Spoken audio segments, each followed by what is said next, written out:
Hello everyone, and welcome to Everett Yoga and Wellbeing Center virtual studio. This is how I set my studio at home, but not with that amount of props, obviously. Today's video is just a very informative short video how to do your props, your yoga props at home. Since we forced from our real studios where we had a lot of props, some people find it hard and difficult to practice, as we all have our limitations, so we need to help ourselves.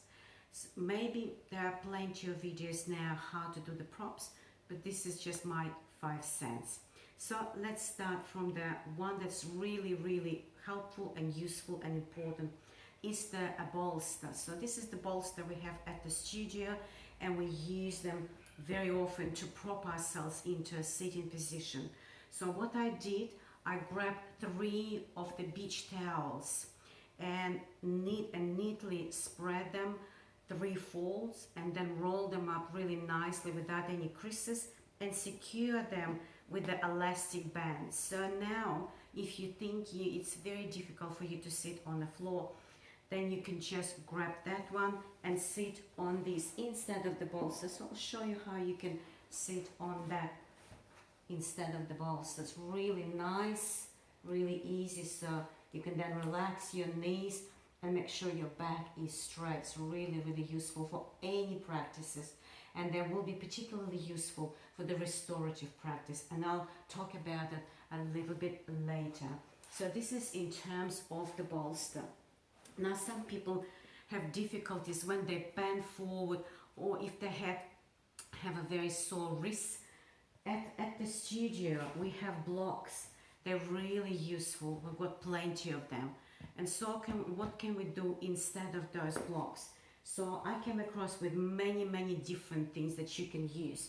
For example, you can use the tissue boxes. Thanks God we have them now available, so you can use them like that, or like that. But sometimes they may not be as steady. For something they will be very good and you can use them, but some of them not. So let's, for example, if we are standing and placing our hands, I can see already they start to soften and my hands aren't very stable. But in this position they will be really good. When you're standing up and moving forward like that, that will be really useful for you. If that's not gonna work for you, then we can grab those plastic containers. You probably have those takeaways these days. They are very sturdy, so you can use your hands like that. And even on the side, if you need to be a little bit more creative, but you can still use them. And if it's too hard for your hands, if the edge is a bit too rough, you can grab some towels over them and place over those blocks, so you can use them like that. Really helpful for those of us who have a tight hamstrings, maybe a low back problems. When you bend forward, then you can use those blocks. So they're also very useful. And another thing, again, the strap. We use those straps a lot at the studio in order to again help ourselves to perhaps bend forward.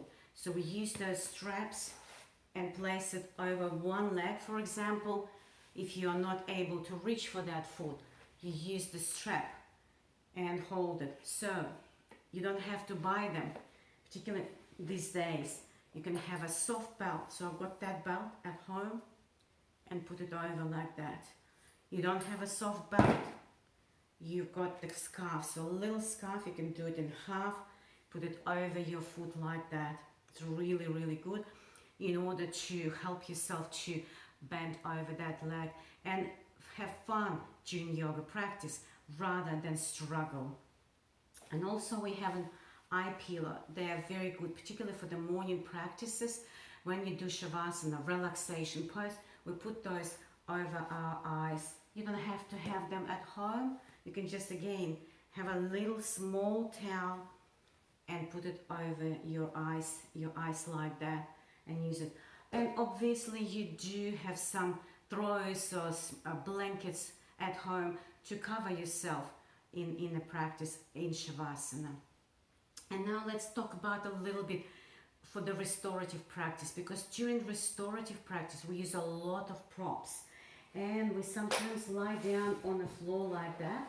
So I'm going to use my creative props in order to do that, and I'll show you how you can do it for your hip opener pose. So I grab that container and place it here, the homemade bolster over it, so I support my head with it, and I'm gonna lie down.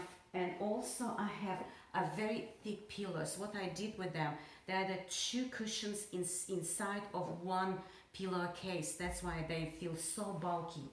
When I lie down on that homemade bolster, just like that, and fit together, knees apart. For some people, if the knees are too high and we're going to stay here for quite some time, you grab those pillows and place them under your knees like that, and then you relax in this position. Beautiful pose. Can only be done when we have enough props. You can also cover yourself with the blanket as well. And then we come out of this pose. So this is the few things that you can use at home in order to make your practice successful and fun. Yeah, make sure that you have a good time during the practice, not struggling and forcing yourself into the position that your body is not capable of doing right at this moment. So I hope you enjoyed that video and get some good tips in order to make your own homemade props, and see you in the next class. Thank you very much for watching.